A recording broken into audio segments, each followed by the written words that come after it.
때는 10여 년 전, 그 남자를 처음 만나던 그날로 거슬러 올라갑니다. 저는 감사하게도 부유한 부모님을 만나서 부족함 없이 자랐습니다. 아버지는 회사를 운영하고 계셨고, 저는 아버지 회사에 다니면서 일을 하고 있었습니다. 세상 누구보다 저를 사랑하셨던 어머니는 제가 고등학생 때 세상을 떠나셨습니다. 집에 강도가 드는 사고가 있었거든요. 그때 강도가 들고 있던 흉기에 어머니가 세상을 떠나셨습니다. 그때만 생각하면 몸에 소름이 돋고 눈앞이 아찔해집니다. 저에게 어머니가 돌아가신 그 사건은 정말 큰 충격이었고 아픔이었습니다. 어머니가 떠나시고 한 달 동안 아무것도 못하고 학교도 못 갈 정도로 심하게 마음고생을 했습니다. 그래서 제게 어머니는 부르기만 해도 눈물이 나는 존재고 언제나 가슴속에 응어리로 남아있는 그런 보고 싶은 사람이었습니다. 저보다 2살 많은 저희 오빠와 아버지가 그때 저를 다시 살게 해보겠다고 엄청 노력을 많이 하셨습니다. 어머니가 돌아가신 그 집을 제가 너무 무서워하니까 다른 집으로 이사를 가기까지 했습니다. 동네까지 다른 동네로 이사를 강행했죠. 매일같이 제가 먹지도 않는 밥을 차려주시고 담임선생님께 매일매일 전화를 해주셨던 것도 저희 아버지와 오빠였습니다. 그런 아버지와 오빠가 아니었으면 전 다시 살아갈 용기를 못 냈을지도 모릅니다. 그 덕에 다시 살아볼 생각이 들었죠. 어머니의 죽음이 저만 슬픈 게 아니었을 텐데도 참 저를 위해 많이 애써주셨습니다. 그 이후로 저희 셋은 많이 돈독해졌죠. 오빠랑 아버지한테 많이 의지하게 되기도 했습니다. 친오빠는 군대를 마치고 외국으로 유학을 갔고 저는 대학교를 졸업하고 아버지 회사에 들어가서 일을 하게 되었습니다. 그런데 제가 어머니 사건 이후로 의도치 않게 생긴 병 같은 게 있었습니다. 바로 남자를 무서워한다는 것이었죠. 낯선 남자들이 다가오면 경계하게 되고 대화하는 것도 어렵고 제게 친밀하게 다가오면 식은땀이 줄줄 났습니다. 그 정도로 충격이 상당했나 봅니다. 그래서 새로 이사간 동네에서 고등학교도 여고를 나왔고 대학교도 여대를 다녔습니다. 제가 원래 어릴 때부터 미술 전공을 하고 대학생 때도 그쪽으로 전공을 했거든요. 아버지 회사에서도 디자인팀에서 일했는데 팀원 중에 딱 1명 빼고 다 여자였습니다. 일부러 그런 게 아니라 다른 회사 가면 분명 남자 직원들 때문에 힘들어할 테니까 아버지 회사 디자인팀이 대부분 여자이니까 거기서 일하라고 해주신 거였죠. 같은 팀원인 남자 1명도 일 말고는 사적인 대화는 전혀 안 했고 일적인 대화를 편히 하는 것도 되게 오래 걸렸습니다. 저의 이런 병을 다른 회사 사람들은 전혀 모르고 있었습니다. 그래서 회사 내에서 제 소문이 좋지 않게 났었죠. 디자인팀 팀장님 진짜 까칠하지 않냐? 우리 팀 대리님이 인사했는데 받아주지도 않았대. 헐, 진짜? 지난번엔 과장님 말도 무시했다잖아. 대표님 딸이라 그런가? 엄청 도도한 척하는 것 같아. 완전 밥맛이야. 저를 향한 수많은 오해와 수많은 비난들이 회사 내에 돌고 있다는 것은 잘 알고 있었습니다. 하지만 어쩌겠어요. 사실을 밝혔다가는 더 많은 오해가 생기지 않을까요? 어머니 일을 구구절절 말하고 있는 것도 웃기고 남자 직원들은 다들 저를 불편해하며 눈치를 볼 거고요. 그런 건 절대 원치 않았습니다. 그냥 나 하나만 욕먹고 말자 하는 생각으로 할 일만 잘하면서 회사 생활을 했습니다. 일부러 더 잘하려고 노력하기도 했습니다. 제 성격의 오해는 쌓여가도 괜찮았지만 일 못한다는 얘기를 듣긴 싫었거든요. 그건 자존심이 너무 상하기도 했고 저희 아버지를 욕보이는 일이라는 생각도 들었거든요. 그렇게 일을 하던 중 영업팀에 새로운 직원이 1명 들어왔습니다. 앳돼 보이는 남자 직원이었습니다. 경직되어 있는 자세, 반듯하게 다려진 양복, 미용한 지 얼마 안 된 머리를 봐서는 사회 초년생인 것 같았습니다. 영업팀이 한동안 문제도 많고 고생도 많았거든요.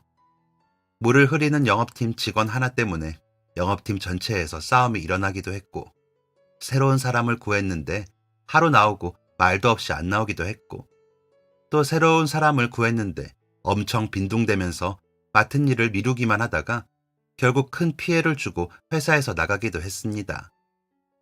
다른 팀들도 영업팀의 사정을 다 알고 있었고 남아있는 영업팀 사람들이 얼마나 고생했는지 알고 있었던지라 좋은 사람이 들어오면 좋겠다고 모두 한마음 한뜻으로 생각하고 있었죠. 그런 와중에 그 남자가 들어온 것이었습니다. 얼굴만 보기엔 꽤나 똘똘해 보이더라고요. 일을 잘했으면 좋겠다고 생각을 했죠. 영업팀 사람들도 같은 마음이었을 겁니다. 저보다 더 했다면 더 했을 거예요. 그래서 그 신입사원한테 엄청 친절하게 일도 잘 알려주고 힘든 일은 잘 안 시키려고 하더라고요. 충분히 알려주고 현장에 내보내고 싶었는지 외근은 본인들이 나가고 막내는 사무 업무를 보게 했습니다. 그런데 보통 팀원들 없으면 탱자탱자 노는 사람들이 태반이거든요.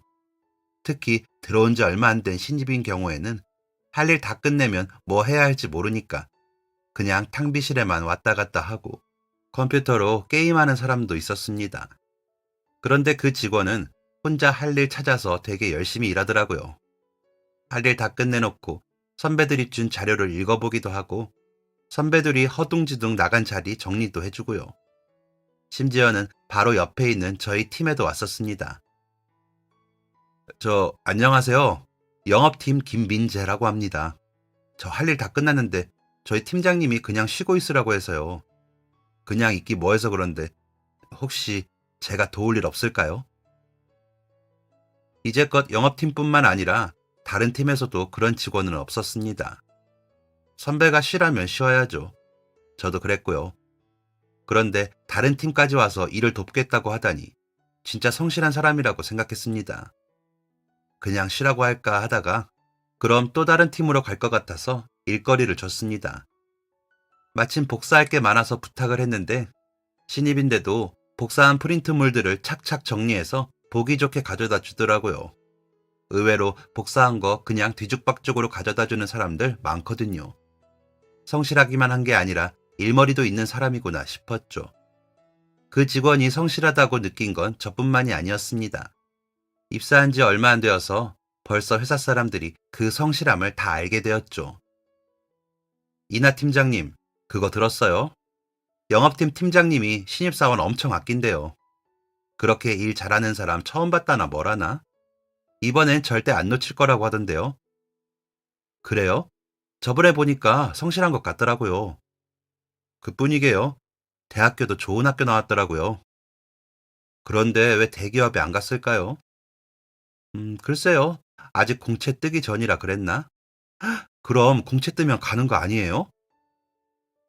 성실하고 일머리도 있는데 학벌까지 좋다니. 그런데 왜 우리 회사에 들어왔을까 의아하기도 했습니다. 저희 팀 여직원의 한마디로 대기업 공채 뜨면 가는 거 아니냐는 소문이 퍼졌죠. 영업팀까지도요. 영업팀 팀장이 신입사원을 붙잡고 진짜냐면서 물었습니다. 신입사원은 자기도 모르는 그 소문에 눈을 동그랗게 뜨고 그럴 리가 있냐고 대답했죠.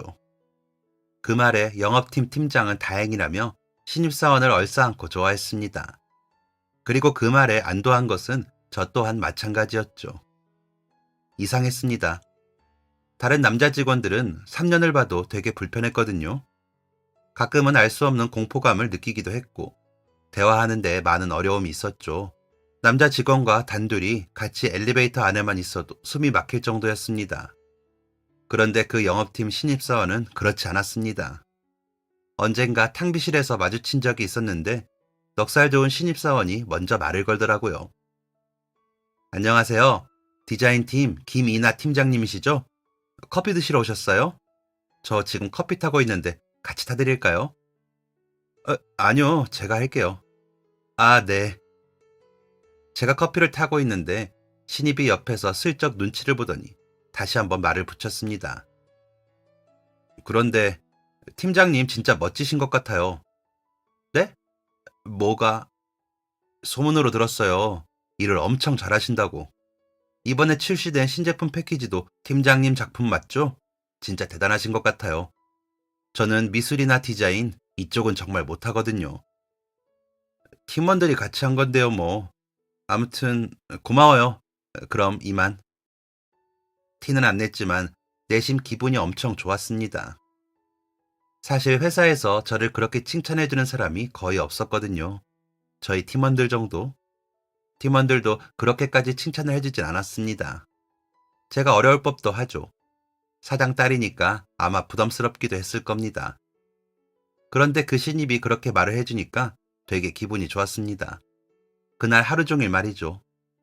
그 이후로 종종 그 신입과 같이 야근을 하게 된다거나 탕비실이나 엘리베이터에서 마주치는 날이 많았습니다. 그럴 때마다 스스럼 없이 말을 걸어주고 먼저 웃으며 인사해주는 신입의 행동이 참 고마웠습니다. 그러다가 문득 든 생각인데 불편하지가 않더라고요. 대화를 나눠도 같이 엘리베이터를 타도 전혀 아무렇지도 않았습니다. 진짜 신기한 일이었습니다. 아버지와 오빠를 제외하고서는 그런 적이 없었거든요. 저 사람 대체 뭐지 싶어서 자꾸 눈길이 갔습니다. 그러던 어느 날 혼자 회사에 남아서 야근을 하게 되었습니다. 회사에 아무도 없고 저 혼자서 일을 하고 있는데 불 꺼진 사무실로 누군가가 들어왔습니다. 누구지 싶어서 눈을 가늘게 뜨고 보는데 영업팀 신입이더라고요. 회사에서와는 다르게 편한 추리닝 차림에 운동화를 신고 있었습니다. 팀장님, 아직 퇴근 안 하셨어요? 아, 네. 할 일이 좀 남아서요. 회사에는 어쩐 일이에요? 내일 아침 일찍 팀장님이 외근 나가시는데 미팅 자료를 안 뽑아 놓아서요. 운동하면서 지나가는 김에 미리 뽑아두려고 왔어요. 아, 그렇구나. 신입은 프린트를 하고는 인사를 하고 나갔습니다. 저는 다시 일에 몰두를 했죠. 그런데 한 20분쯤 뒤에 신입이 다시 회사에 들어왔습니다. 그리고 제게 샌드위치와 커피를 내밀었죠. 지금 딱히 포장할 만한 게 없더라고요. 저녁 못 드셨죠? 이거 드시면서 하세요. 고마워요. 네. 그럼 내일 봬요, 팀장님. 안녕히 계세요. 진짜 일도 잘하는데 배려심도 많은 사람이구나 생각했습니다. 그리고 그 생각은 머릿속에서 지워지질 않았습니다. 그날 자기 전까지도, 다음날 아침에도, 다음날 하루 종일, 그 다음날도 말이죠. 세상에나 남자를 무서워하던 제가 사랑에 빠지게 된 것이었습니다. 그런 감정은 난생 처음이었습니다. 그럴 만도 한 게 고등학생 때부터 쭉 남자를 피했잖아요. 초중고 때 사랑이라는 감정을 알 턱이 있나요? 처음 알게 된 사랑이라는 감정은 참 오묘했습니다. 가슴이 저릴 정도로 생각이 나기도 하고, 일도 손에 안 잡힐 만큼 머릿속에 맴돌기도 하고, 저도 모르게 시선이 자꾸만 그 사람에게로 향하는 정말 마법 같은 일이었습니다. 내가 왜 이러나, 제정신인가 싶다가도 저렇게 괜찮은 사람인데 안 좋아하는 게 이상한 거 아닌가 싶을 정도로 저는 푹 빠져 있었죠. 그런데 이 마음을 대체 어떻게 표현해야 할지 모르겠는 겁니다. 대뜸 고백하면 이상한 사람 취급할 거고, 밥이라도 먹자고 해야 하나 싶다가도 핑곗거리가 없고, 제일 중요한 여자친구가 있느냐 없느냐도 알 턱이 없었으니 더 난감했죠. 그렇게 혼자 마음을 숨기고 끙끙 앓기만 하던 어느 날이었습니다. 어쩌다 보니까 둘이 야근을 하게 되었죠. 실은 그 신입이 야근을 하는 것을 보고 저도 슬쩍 회사에 남아 있었던 건데, 어쩌다 보니 회사에 둘만 남게 된 거였습니다. 이건 엄청난 기회라고 생각했죠. 할 일도 없는데 애꿎은 타자만 두들기면서 타이밍을 보다가 용기를 내서 말을 걸었습니다. 민재 씨, 일 많아요? 저 거의 끝났어요. 왜 그러세요, 팀장님? 그럼 마치고 밥 같이 먹을래요? 저번에 민재 씨가 사다 줬으니까 이번엔 제가 살게요. 어때요? 아, 네, 좋아요. 그렇게 한 번에 좋다고 할 줄은 몰랐는데 당황하긴 했지만 너무너무 좋았습니다. 몰래 화장을 고치고 옷 매무새까지 정리하고 함께 회사에서 나갔죠. 시간이 늦어서 문을 연 식당이 마땅치 않아서 종종 가는 설렁탕집을 갔습니다. 맛있는 거 사주려고 했는데. 왜요? 저 설렁탕 좋아해요. 다음엔 더 맛있는 거 사줄게요. 다음에요? 네, 다음에도 같이 야근하게 되면 그때 맛있는 거 사주세요. 아무래도 이 사람은 제게 아무런 관심이 없는 것 같았습니다. 1시간 남짓의 식사 시간 동안 무슨 얘기를 했는지도 모르겠습니다. 뜨거운 설렁탕도 어떻게 먹었나 기억도 안 납니다. 남자 앞에서 떨기까지 하다니 어떻게 이럴 수가 있는 건지 참 신기할 따름이었죠. 그날 이후부터 저는 더더 그 신입이 좋아졌습니다. 어떻게 다가가야 할지를 모르겠으니까 어떻게든 둘이 있을 기회를 만들었죠. 탕비실에 가면 쪼르르 쫓아가고 화장실 갈 때도 일부러 그쪽으로 지나가고 말이죠. 그런데 어느 날 제가 탕비실에 있는데 이번에는 그 신입이 저를 이어 탕비실에 들어왔습니다. 심장이 요동치기 시작했죠. 가볍게 인사를 하고 떨지 않는 척 물을 따르고 있는데 갑자기 걸어온 신입의 말에 저는 하마터면 물통을 놓칠 뻔했습니다. 팀장님, 오늘 같이 야근할래요? 네? 네? 야근, 네, 왜요? 저랑 할 일이 있어요? 맛있는 저녁 먹고 싶어서요. 그렇게 예쁘게 한박 웃음을 짓고 얘기를 하는데 어떻게 싫다고 하겠어요. 저는 홀린 듯이 고개를 끄덕였습니다. 그리고 퇴근할 때까지 그냥 멍하기만 했었죠. 퇴근 후 사람들이 모두 나가고 사무실에 둘만 남게 되었습니다. 팀장님, 갈까요? 어, 일 있는 거 아니었어요? 아니요, 할 일 하나도 없어요. 이게 무슨 말이지? 그럼 나랑 밥을 먹고 싶었다는 건가? 왜? 대체 왜? 속에 수많은 물음표가 있었지만 일단 신입을 쫓아 나갔습니다. 저희는 근처 중식당으로 향했죠. 그런데 왜 밥을 먹고 싶었는지는 말도 안 해주고 식사에만 집중하더라고요. 저는 속이 타들어가는데 말이죠. 그래서 참다 못해서 물어봤습니다. 왜 저랑 밥이 먹고 싶었어요? 팀장님, 혹시 저 좋아하세요? 네? 제가요? 민재 씨를요? 아니에요? 아무 말도 할 수 없었습니다. 어떻게 알았지 싶었거든요. 제가 대답이 없자 신입은 이런 말을 꺼냈습니다. 저는 팀장님 좋아하는데 내가 지금 무슨 말을 들은 건가 싶었습니다. 제가 놀라서 아무 말도 못하자 신입은 다시 한번 자기의 마음을 털어놓았습니다. 그날 서로의 마음을 확인하게 된 저희는 달콤한 연애를 시작하게 되었죠. 제 인생 첫사랑과 시작한 첫 연애였습니다. 저의 남자친구가 된 신입은 저보다 1살 어렸습니다. 연상 연하 커플이라니 뭔가 신기하더라고요. 제 주변에 남자 동생이 하나도 없어서 더욱 그랬습니다. 남자친구는 성실하고 공부도 잘하면서 또 효심도 대단했습니다. 알고 보니까 남자친구가 어릴 적에 아버지를 여의고 어머니와 둘이 살고 있더라고요. 어머니는 분식 장사를 하고 계셨는데 어머니 또한 엄청 성실하시고 부지런하신 분이셨습니다. 남자친구는 이런 어머니를 위해서 못할 것이 없었죠.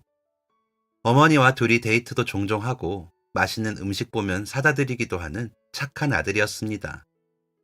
그리고 저희 회사에 들어온 이유도 어머니와 함께 살고 있는 집에서 가깝기도 하고 저희 회사가 영업팀 성과금이 상당하거든요. 그래서 그런 이유도 한몫했다고 하더라고요. 그런데 이보다 더 중요한 일이 있었습니다. 그건 바로 저희 아빠가 회사 대표라는 걸 남자친구는 모르고 있었던 거죠. 사실 저는 알고 있는 줄 알았거든요. 회사 사람들 중에 모르는 사람이 없으니까요. 그런데 전혀 모르고 있더라고요. 남자친구 어머니 얘기를 하다가 저희 아버지 얘기가 나왔는데 당황해서 그냥 개인 사업 하신다고 말해버렸습니다. 본의 아니게 거짓말을 한 셈이었죠. 같은 회사에 있는 한 들키는 건 시간 문제였는데 말이에요. 말할 기회를 엿보고 있는데 뜬금없이 우리 아빠 사실 회사 대표님이야 하는 게 좀 웃긴 것 같더라고요. 그래서 뭐 어쩌라는 건지. 그렇다고 뭐가 달라지는 게 있는 것도 아닌데 말이죠. 이러나 저러나 저는 남자친구를 좋아했고 남자친구도 저를 좋아한다는 사실은 변치 않았으니까요. 그러던 어느 날이었습니다. 남자친구와 만난 지 거의 1년이 다 되어가던 때였어요. 그동안 저희가 회사 사람들한테 절대 안 들키고 연애를 잘했거든요. 일부러 데이트도 먼 곳에서 하고 회사에서는 눈도 안 마주쳤었죠. 그렇게 한시름 놓고 회사 근처에서 밥을 먹게 된 날에 그만 남자친구와 같은 영업팀 직원에게 딱 들키고 말았습니다. 식당에서 나오는 그 순간에 딱 마주치고 말았고 그 직원은 눈을 휘둥그레 뜨고 저희를 번갈아 보더니 어색하게 인사를 하고 사라졌죠. 큰일 났다 싶었습니다. 아니나 다를까. 다음날 회사에 출근하고 점심시간이 조금 지났을 무렵 남자친구가 저를 비상구로 불러냈습니다. 딱 들켰구나 생각했죠. 그런데 남자친구는 의외의 이야기를 꺼냈습니다. 나한테 숨기는 거 있지? 어? 그게 갑자기 무슨 말이야? 방금 우리 팀 주임님이 뭐라고 했는지 알아? 뭐라고 했는데? 나보고 줄 잘 탔다더라. 대표님 딸하고 둘이 밥까지 먹는 사이냐고 하면서 어떻게 친해졌냐던데? 이게 무슨 소리야? 대표님 딸이라니. 아차 싶었습니다. 그렇게 들키리라고는 생각도 못했거든요. 그리고 그렇게 들키고 싶지도 않았고요. 속이려고 그런 게 아니었다고 얘기해봤지만 남자친구는 머리가 복잡하다고 했습니다. 아무래도 저한테 속았다는 기분이 들었겠죠. 그리고 그맘때 저희들 사이에 결혼 이야기가 오가곤 했었거든요. 그런데 정작 여자친구의 부모님이 뭐 하는 사람인지 제대로 알지도 못했다면 복잡할 만했습니다. 남자친구는 그날 내내 말이 없었고 다음날도 그 다음날까지도 말이죠. 속이 타들어갔지만 생각할 시간을 주는 게 맞다고 여겨져서 기다렸습니다. 그리고 남자친구가 사실을 알게 되고 4일이 지난 날 퇴근 후 저를 데리고 갈 곳이 있다고 했습니다. 남자친구를 따라간 곳은 남자친구가 사는 동네였습니다. 시내 뒷골목으로 저를 데려가더라고요. 그리고 뒷길 한쪽에 자리 잡은 분식집을 가리켰습니다. 저기 저 분식집 보여? 저 분식집이 왜? 우리 엄마 가게야. 남자친구의 어머니가 혼자 분식집을 운영하고 계신다는 것은 잘 알고 있었습니다. 한 번도 가본 적은 없었는데 그날 남자친구가 뜬금없이 어머님이 일하는 분식집에 저를 데리고 간 거였죠. 그러더니 이런 말을 했습니다. 우리가 얼마나 많이 차이 나는지 알겠어? 그게 무슨, 그건 우리 아빠 일이야. 나랑 너랑은 상관없는 그냥 아빠 일이라고. 결혼하는 우리는 가족이 돼. 그럼 더 이상 상관없지 않을 거고, 우리 엄마 분식집도 마찬가지야. 저 분식집이 결혼하는 순간 너랑 상관 있게 되는 거야. 우리가 이렇게 다른데 그래도 괜찮겠어? 내가 곰곰이 생각해봤는데 100번 이해해서 말할 기회를 놓쳤다고 생각할게. 그럼 지금 결정해. 정말 네가 내 가족이 되어도 괜찮겠냐고. 못하겠으면 지금 떠나. 혹시라도 아주 만약에 자신 있다면 나랑 같이 저기 들어가자. 고민할 것도 없었습니다. 저는 1초도 고민하지 않고 아주 당차게 뚜벅뚜벅 걸어갔습니다. 어머님의 분식집을 향해서 말이죠. 그날이 어머님께 처음 인사를 드리는 날이었고 남자친구와 결혼 약속을 하게 된 날이었습니다. 그날 어머님이 해주신 맛있는 떡볶이와 김밥을 양껏 먹고 집에 돌아가는 길에 남자친구에게 말했습니다. 그동안 속여서 미안해. 정말 그러려던 게 아닌데 나는 그게 중요하지 않는 부분이라고 생각했어. 네 마음을 몰랐던 것 같아. 미안. 이해해. 나쁜 뜻으로 그런 거 아니라는 거 잘 알고 단 한순간도 행복하지 않은 순간이 없도록 내가 많이 노력할게. 우리 잘 살자. 얼마 뒤 저희 집에도 남자친구를 소개시켰습니다. 아버지랑 오빠는 제가 남자친구가 있다는 걸 전혀 몰랐거든요. 아예 상상도 못했을 겁니다. 그런데 갑자기 결혼하겠다며 남자친구를 데리고 오니 안 놀랄 리가 있겠어요. 아버지랑 오빠랑 엄청 놀라고 당황해서 인사하는 자리에서 계속 저랑 남자친구 눈치만 보고 이게 진짜인가 뭔가 판단하기 바빴었죠. 제 남자친구는 저희 집에서 결혼 반대하면 어쩌냐면서 걱정하더라고요. 그럴 리가요. 둘 다 두 팔 벌려 환영하기 바빴습니다. 그렇게 양쪽 가족들 사랑과 관심과 응원을 듬뿍 받으며 저희는 부부가 되었습니다. 회사 사람들한테 청첩장을 돌렸을 때 다들 이거 몰래 카메라냐고 했던 게 정말 웃겼습니다. 그만큼 저희가 티 안 나게 잘 숨겼거든요. 결혼식 전날까지도 진짜냐고 물어볼 정도였죠.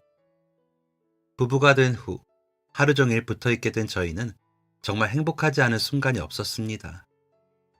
저를 행복하게 해준다던 남자친구의 말 그대로 말이죠. 작은 집에 살며 서로의 사소한 습관과 취향을 공유하는 것조차 행복 그 자체였습니다.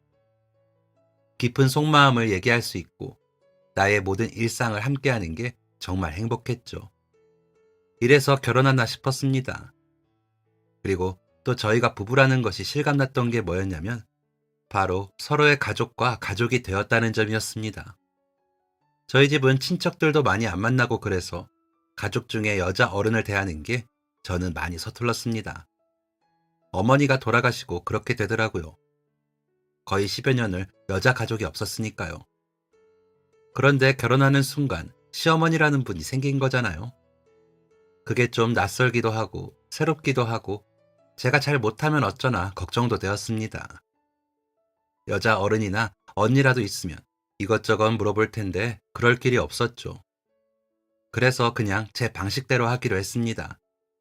누구한테 듣는 거 말고 누구 따라하는 거 말고 그냥 제 마음이 내키는 대로 하기로 했습니다.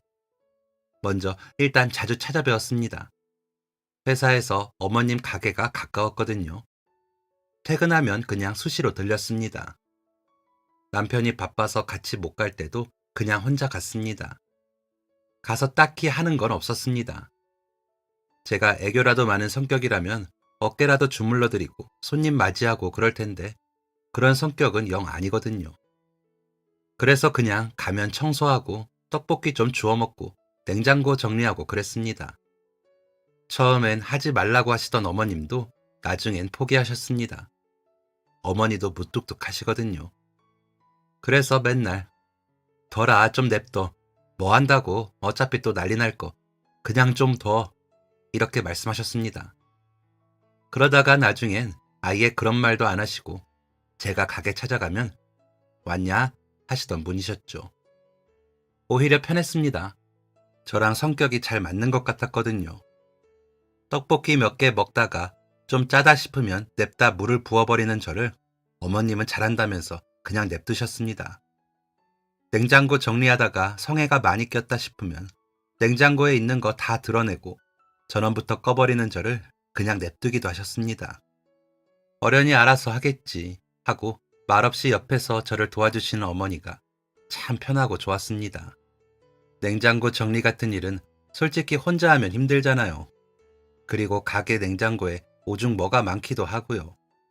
가뜩이나 혼자 하루 종일 가게 일 하시느라 힘드실 텐데 조금이라도 돕고 싶어서 저만의 방식으로 어머니 곁에 서성였던 거였습니다. 이런 제 마음이 전해졌는지 모르겠지만요. 그럴 만도 한 게 어머니는 사람도 안 구하시고 오로지 혼자서 가게를 운영하셨습니다. 번화가 뒷골목에 있어서 손님이 많진 않았지만 그래도 맛집이었거든요. 자부하는데 제가 먹어본 떡볶이 중에서 저희 어머님 떡볶이가 가장 맛있습니다.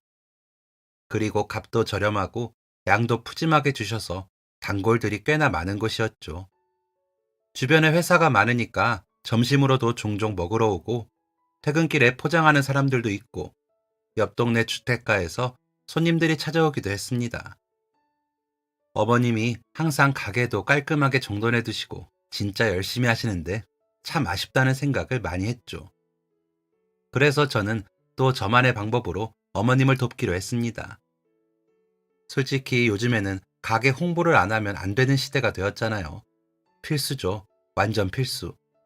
그런데 어머님께서는 그런 건 아예 생각도 안 하고 계셨고 제가 넌지시 몇 번 얘기를 꺼냈었는데 그런 거 잘 모른다고 하실 뿐이었습니다.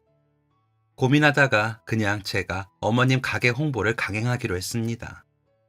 떡볶이랑 김밥이랑 어묵 국물이랑 다 예쁘게 상 차려놓고 사진을 막 찍어댔죠. 그거 뭐 예쁘다고 찍니? 예뻐서 찍는 게 아니라 맛있어서 찍는 거죠. 어머님은 항상 그러셨던 것처럼 그냥 그러려니 하셨습니다. 저는 열심히 찍은 사진을 홍보용으로 쓰기로 했습니다. 웹사이트 블로그에 가서 홍보해주는 사람들이 있거든요. 업체에 돈 좀 주고 사진이랑 가게 위치, 홍보했으면 하는 내용 보내고 홍보를 부탁했습니다. 그리고 블로그 체험단도 받았죠. 10팀 정도가 어머님 가게 방문해서 식사하고 사진이랑 정보를 블로그에 자세히 남겨주었습니다. 처음에는 아무 효과가 없다가 이런 포스팅이 하나 둘 쌓이니까 이 근처 맛집을 검색하면 어머님 가게가 뜨더라고요. 그때부터였습니다. 어머님 분식집이 완전 대박이 나게 되었죠. 어느 날 퇴근하고 갔다가 손님들이 줄을 서 있는 걸 보고 기절할 뻔했다니까요. 저는 싱글벙글 웃으면서 가게에 들어가자마자 앞치마를 두르고 어머니를 도와드렸습니다. 어머님은 이례적으로 많은 손님에 당황을 하셨죠. 예, 이나야, 얼른 떡 꺼내와라. 아, 세상에나, 이게 대체 무슨 일이라니.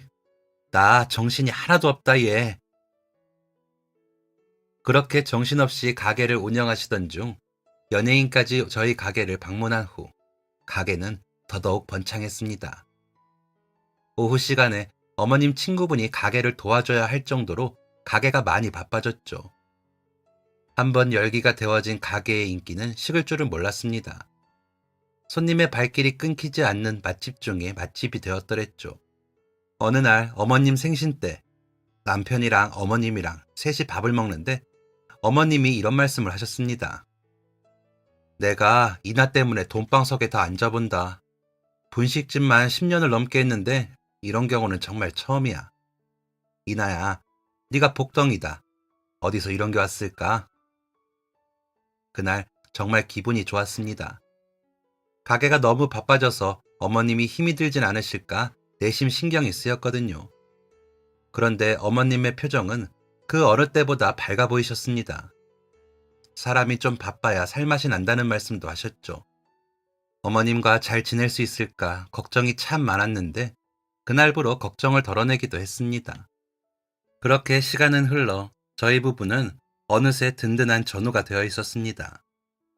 그게 무슨 말이냐면 바로 저희 부부에게 아기가 생긴 거였죠. 결혼하고 1년 좀 더 지나서 임신 사실을 알게 되었습니다. 그런데 제가 평소에 되게 둔하거든요. 아픈 것도 잘 못 느끼고 성격도 예민한 스타일이 아니고 세상만사 그러려니 하는 편입니다. 가끔 남편이 저보고 곰 같은 아내라고 했을 정도였죠.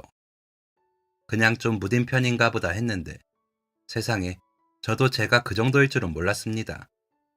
제가 임신 사실을 알게 된 게 태동을 느끼고 알게 되었습니다. 빠른 사람은 6주, 8주만 해도 임신 사실을 안다고 하더라고요. 그런데 저는 18주에 임신한 것을 알았습니다. 태동 아니었으면 배 불룩 나와서 알아차릴 뻔했죠. 의사 선생님도 어떻게 지금까지 몰랐냐고 웃으시더라고요. 원래 생리주기가 불규칙하기도 해서 이번에도 그런가 보다 했는데 임신을 해서 그런 거였습니다. 어쩐지 다시 생각해보니까 졸음이 좀 쏟아지긴 한 것 같더라고요. 정신력이 나약해졌나 했는데 호르몬의 문제였습니다.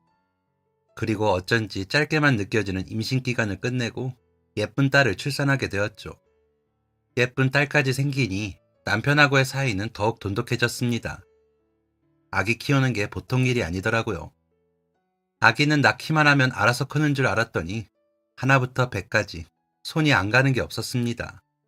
잠도 못 자고 화장실도 한번 제대로 못 가고 씻는 건 사치고 밥 한 끼도 제대로 못 먹으니 이게 사람 사는 건가 싶더라고요. 집에서 육아에 치이고 있으면 남편이 퇴근하고 들어와서 후다닥 애기 안고 가고 저는 거의 쓰러지듯 바닥에 누워버렸는데 그때마다 이래서 부부 사이를 전우라고 하는구나 하고 깨달았습니다. 그렇게 힘든 시기가 지나가니 또 웃을 날이 많이 오더라고요. 쌀알 만한 일을 보이며 방실방실 웃을 땐 가슴이 저릴 정도로 행복했습니다. 저랑 남편만큼이나 저희 부모님들도 손주를 끔찍하게 생각하셨는데 특히 저희 어머님이 정말 그 애정이 대단하셨습니다. 내리사랑이라는 말이 괜히 있는 게 아니더라고요. 어머님은 일을 하시다가도 중간에 손주 보러 저희 집에 오셨습니다. 아유, 이 쪼맨한 거 보고 싶어서 참을 수가 있어야지. 아이고야, 고새 또 컸네, 또 컸어. 응? 언제 커서 할머니랑 손잡고 산책 갈까? 맘카페 같은 곳에서 보니까 시어머니의 잦은 방문이 불편하다는 사람들이 많더라고요. 그런데 저는 전혀 아니었습니다. 오히려 반대였죠. 시어머니의 방문이 너무 좋았습니다. 사실 제가 사람 많고 왁자지껄한 곳을 좋아하는 성격이 아닌데 육아할 때는 정말 심심하더라고요. 누가 옆에 있어주면 좋겠고 말동무라도 해주면 좋겠고 사람들이 어떻게 생겼는지도 까먹을 지경이었죠. 제가 조산기가 있어서 회사 일찍 그만두고 계속 누워만 있었거든요. 그래서 더 외로웠나 봅니다. 그런데 그렇게 외로워질 때마다 어머님이 한 번씩 나타나셔서 맛있는 간식도 사오시고 말도 걸어주시고 아이도 봐주시니까 그렇게 좋을 수가 없었습니다. 친정 엄마가 살아계셨다면 이런 기분이었을까 싶기도 했고요. 아마 제가 그랬던 것처럼 그게 어머님이 제게 사랑을 주시는 방식이었던 것 같습니다. 어느 날 남편이 이런 말을 한 적이 있었거든요. 엄마가 처음에 되게 걱정 많이 하셨거든. 걱정을? 왜? 엄마는 딸이 없잖아. 그래서 며느리가 생기면 어떻게 해야 하나 엄청 고민하셨어. 특히 임신했을 때 어떻게 챙겨줘야 하나. 아이 낳으면 시어머니 더 불편하다는데 어떻게 하는 게 좋을까? 당신한테 말은 안 했지만 혼자 엄청 고민 많이 하시더라고. 그런데 둘이 너무 잘 지내는 것 같아서 다행이네. 어머님도 저랑 같은 고민을 하셨다니 뭔가 뭉클하기도 하고 되게 감사했습니다. 시어머니 같이 좋으신 분이 제 시어머니가 되어서 너무 다행이라는 생각을 하게 되었죠.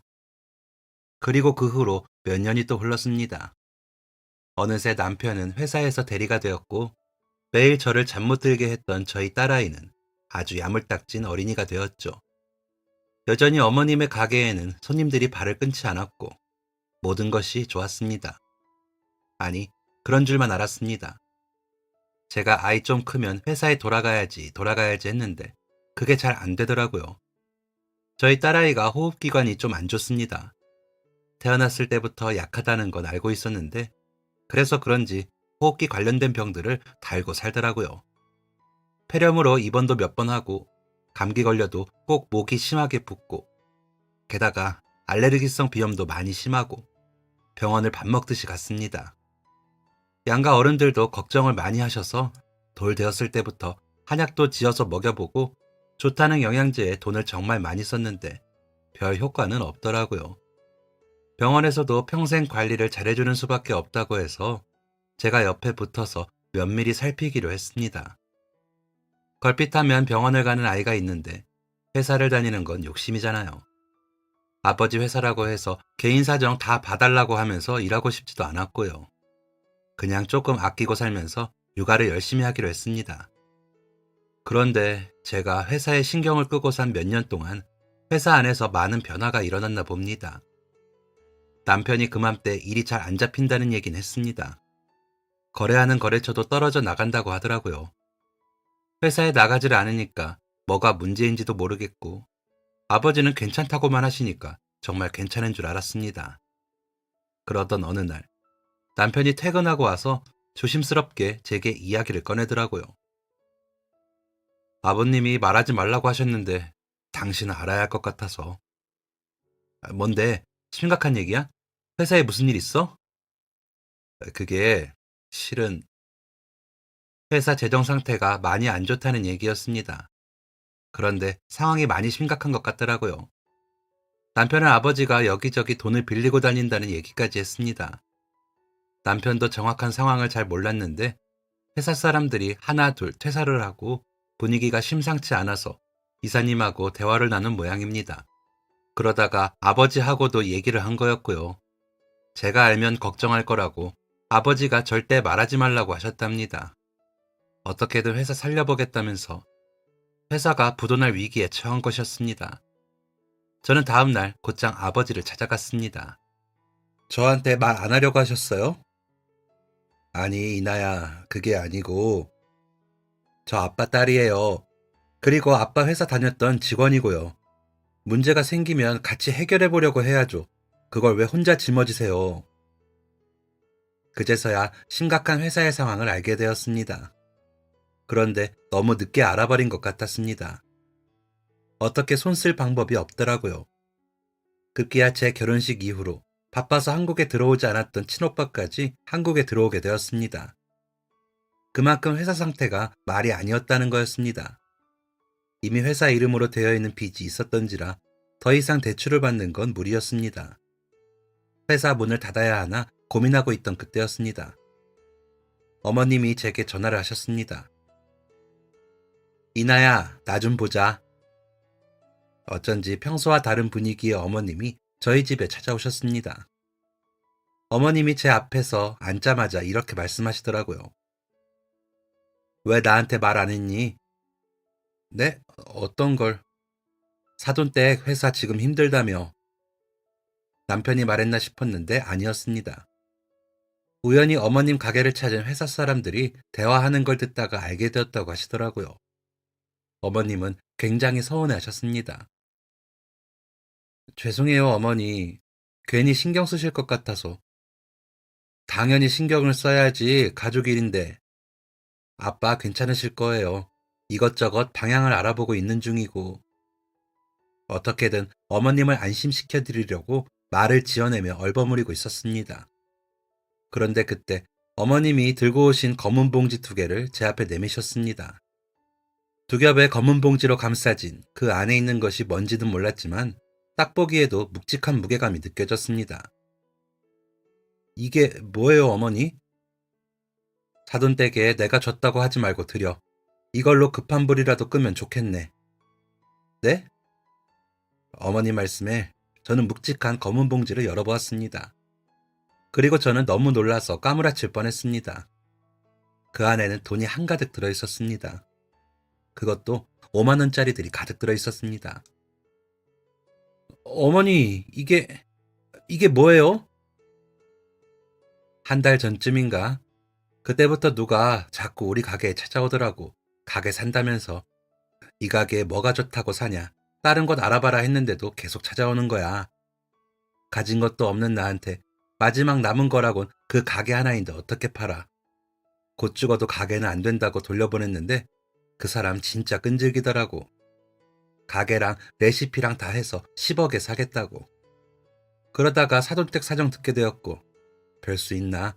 10억이 네 집 개 이름도 아니고. 그래서 팔아버렸지 뭐. 어머니, 그래도 아니 그래도 가게를. 됐다 됐어. 괜한 곳에서 돈 구하지 말고 이걸로 일단 쓰시라고 해. 어머님이 그 가게를 어떻게 운영하셨는지, 얼마나 진심으로 대하셨는지는 누구보다 제가 잘 알고 있었습니다. 그런 가게를 팔아버리다니요. 그건 어머님이 얼마나 저희를 위하셨는지 알 수 있었습니다. 너무 죄송하고 감사한 마음에 눈물을 뚝뚝 흘렸습니다. 어머님은 입가에 미소를 띄우시며 제 등을 토닥여 주셨죠. 아이고, 우리 이나 강한 줄만 알았는데 울기도 하네. 뭐가 그리 속상해. 그래도 어머님 가게를, 그 가게가 어떤 가게인데. 아이고, 그까지 분식집 하나 내놨다고 내가 어떻게 될까봐. 나는 앞으로 우리 이나랑 예쁜 손주랑 많이 놀 생각에 좋기만 한데. 어머님의 그 말이 너무 따뜻해서 한동안 펑펑 눈물을 또 쏟았습니다. 저는 어머님하고 같이 아버지를 만나러 갔습니다. 아버지께 어머님의 사연을 말씀드리고 돈을 드리니까 너무 죄송하다면서 눈시울을 붉히시더라고요. 너무 감사하다고 고개를 몇 번 숙이며 인사를 했습니다. 꼭 갚겠다는 약속과 함께요. 어머님의 도움으로 회사에 급한 불을 끄게 되었고 미국에 있던 오빠까지 완전히 한국으로 들어오면서 회사는 안정을 찾게 되었습니다.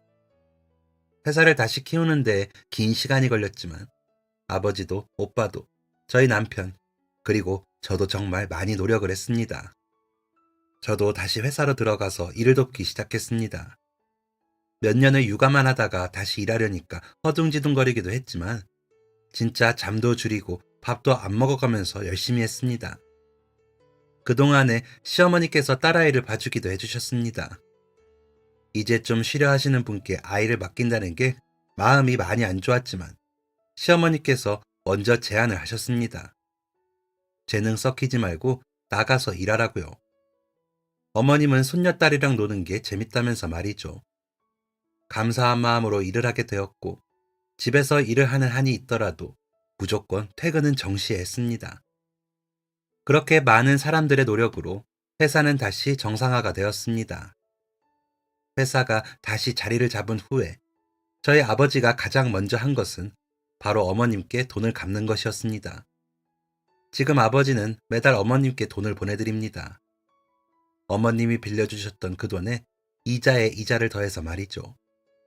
어머님이 무슨 돈을 이리 많이 보내냐며 몇 번 아버지를 찾아갔었는데 그때마다 아버지는 이런 말씀을 하시곤 하셨답니다. 저희는 가족이니까요, 사돈. 우리 이나가 엄마 없이 자라서 항상 걱정이 많았는데 사돈댁같이 좋은 시어머니 모시게 되어 얼마나 다행인지 모릅니다. 그리고 사돈댁같이 좋은 분이 저희 가족이 되어서 기쁘고요. 힘든 시기에 큰 도움 주셨으니 마땅히 드려야 한다고 생각합니다. 그 돈 아니었으면 지금쯤 회사가 없었을지도 몰라요. 감사를 담은 제 마음입니다. 처음엔 불편해하시던 어머님도 그냥 그 돈을 받기로 하셨습니다. 그리고 취미생활을 시작하신 것 같더라고요. 저희 어머님이 막년에 배에 복근이 있었을 만큼 운동을 많이 하셨다고 하셨거든요. 요즘에 취미로 줌바 댄스를 배우러 다니시더라고요. 그전에도 체력 관리도 철저하게 하시고 운동도 자주 하셨는데 어머니랑 정말 잘 어울리는 취미생활이라고 생각합니다. 또 요즘에 서점을 그렇게 가시더라고요. 저희 딸도 데리고 일주일에 2~3번씩 서점이며 도서관을 가십니다. 어릴 때 공부를 많이 못 배운 게 한이 되었다며 요즘 책을 엄청 많이 읽으시더라고요. 소설책도 읽고 에세이도 읽고 만화책까지 읽으시는데 그 모습이 참 멋지십니다. 항상 어딘가 불편하고 불안했던 제 인생에 선물같이 찾아온 제 남편과 시어머니. 이런 좋은 사람들을 만나서 가족이 되다니 저는 정말 복받은 사람임이 분명합니다. 사랑하는 가족들의 소중함 잊지 않고 행복하게 잘 살겠습니다. 지금까지 사연 들어주셔서 감사합니다. 사연이 재밌으셨다면 구독과 좋아요를 눌러주세요. 감사합니다. 안녕히 계세요.